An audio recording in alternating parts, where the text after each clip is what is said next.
안녕하세요. 문근사입니다. 오늘은 임나 일본부설을 주제로 이야기를 나눠보겠습니다.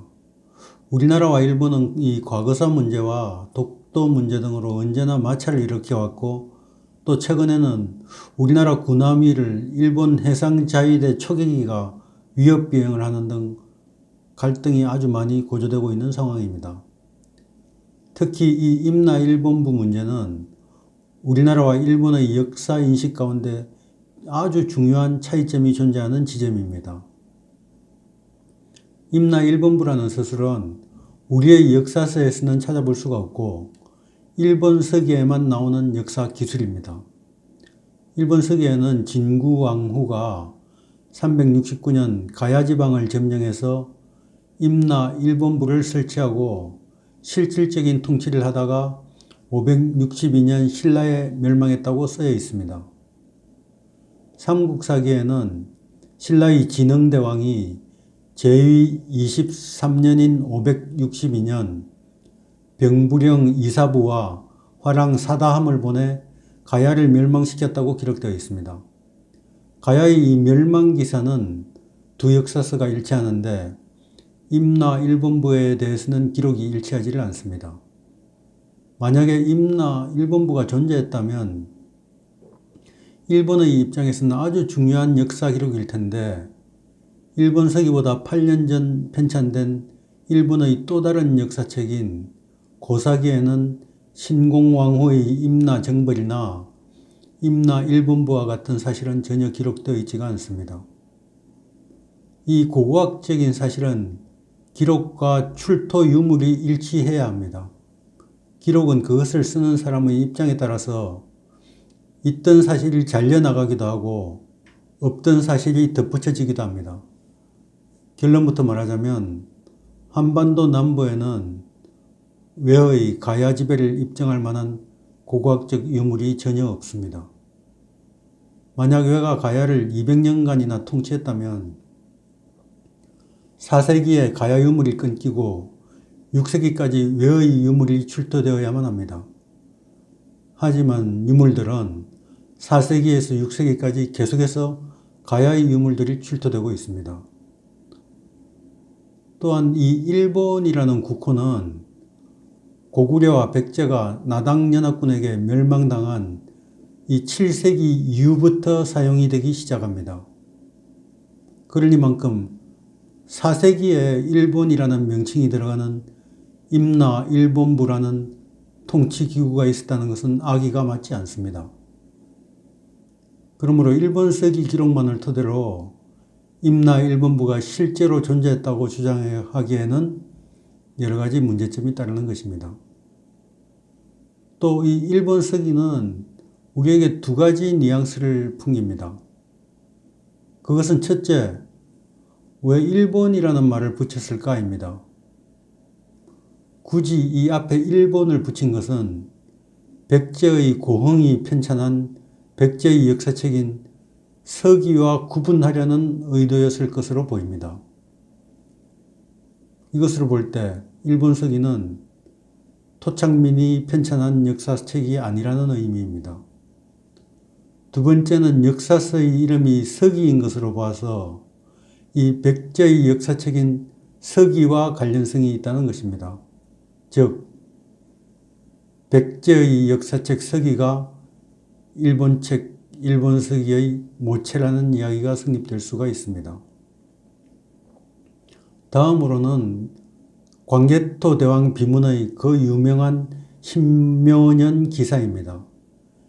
이 구절에 대한 해독은 주어를 누구로 하느냐, 또 마모되어서 보이지 않는 글자를 무엇으로 보고 해석하느냐, 또 탁본을 뜨기 위해서 비문에다가 이 석회를 덧칠하는 과정에서 글자가 변조된 것 등 그 해석이 너무나 분분하기 때문에 이에 따르는 수십 가지 해석이 나와 있습니다. 이것을 다 받아들일 수가 없는 형편입니다. 그런데 고대 한반도의 어딘가에 임나라는 지명이 존재했던 것만은 확실합니다. 그런데 이 임나라는 지명이 어떤 지역을 특정해서 가리키고 있는가를 현재로서는 알 수가 없습니다. 한마디로 임나의 위치를 특정할 수 없다는 말입니다. 광개토 대왕 비문의 임나가라 종발성, 삼국사기 열전의 강수에 대한 기록, 신라 진경대사 탑배의 비문에 나오는 내용 등을 볼 때 이 임나는 여러 가야 중 한 가야를 가리키는 말인 것은 분명해 보입니다.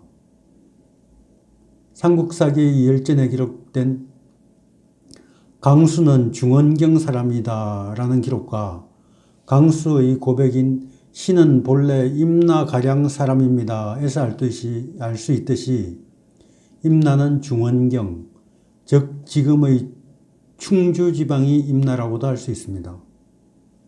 또 광개토 대왕 비문에서 묘사한 것을 보면은 대왕이 구원병을 보내니 신라성에 외가 가득하였다고 합니다. 이 신라성은 경주의 월성입니다.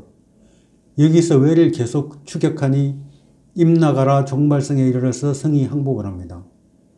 그렇다면 광개토 대왕의 군대는 분명히 북쪽에서 내려왔을 터인데 충주에 임나가 있다는 것은 지리적으로 잘 맞지가 않습니다. 경주에서 추격하여서 가면 남쪽 방면이나 서쪽 방면이 되어야지 광개토 대왕의 군대가 내려온 북쪽으로 오히려 거슬러 올라간다는 것은 이치에 맞지가 않습니다. 그러니 이때의 임나는 김해 방면이나 거창 방면이 되어야 합니다. 이 신라 진경대사 탑배에도 진경대사가 김씨로 임나왕족의 후손이라고 하였는데 탑배에 씌어진 임나왕족인 흥무대왕 김유신에 따르자면 임나는 김유신의 증조부인 김구해의 나라였던 김해 금간가야를 가리키는 것이 됩니다.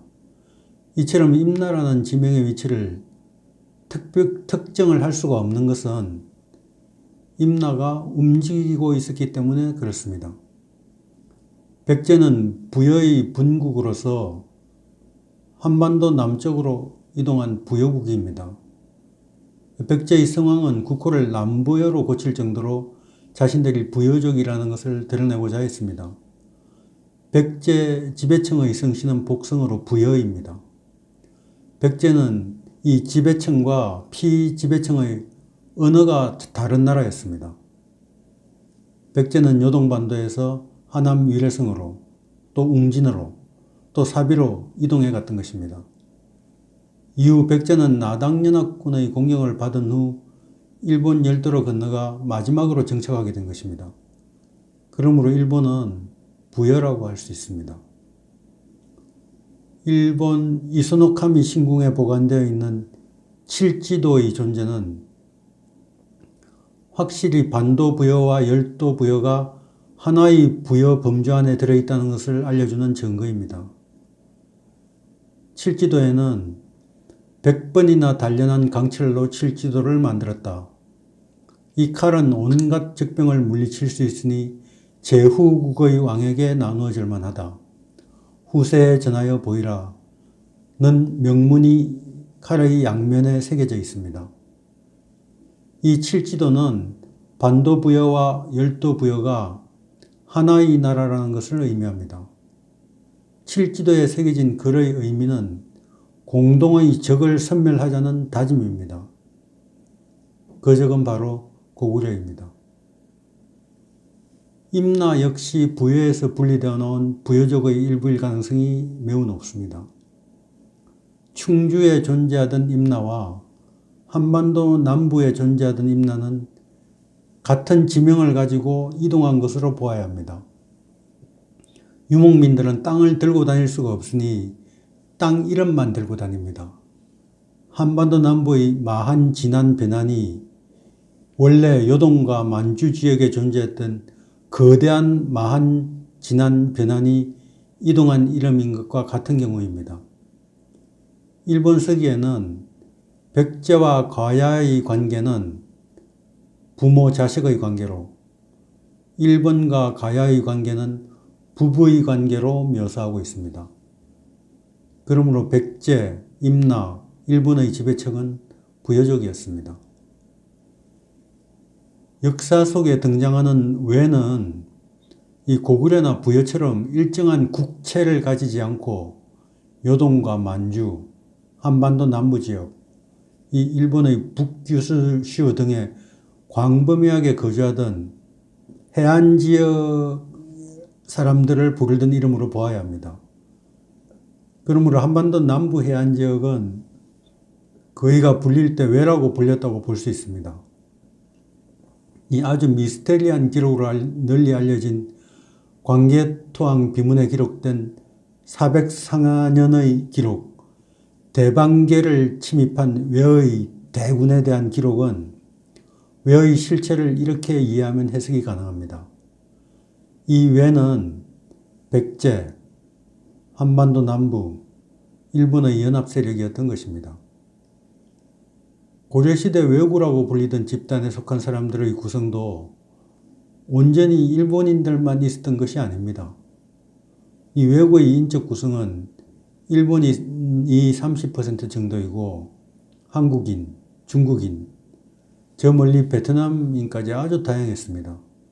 심지어 이 왜구 연합체의 총대장은 중국인이었습니다. 이처럼 왜는 해안가에 거주하는 약탈 세력의 연합체로 보아야 합니다. 이 서기 500년 이전에 신라를 줄기차게 공격한 왜는 지금의 일본이 아니라 경남 해안지방의 거주 세력들이었습니다. 이 500년 이후에는 왜에 대한 기록이 나타나질 않는데 그 이유는 이 시기에 가야가 신라에 완전히 병합되었기 때문입니다.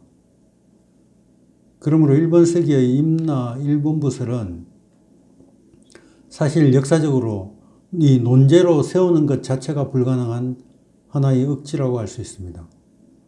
오늘은 임나 일본부설에 대해서 이야기해 봤습니다. 구독과 좋아요 부탁드리면서 이만 마치겠습니다. 감사합니다. 다음 시간에 뵙겠습니다.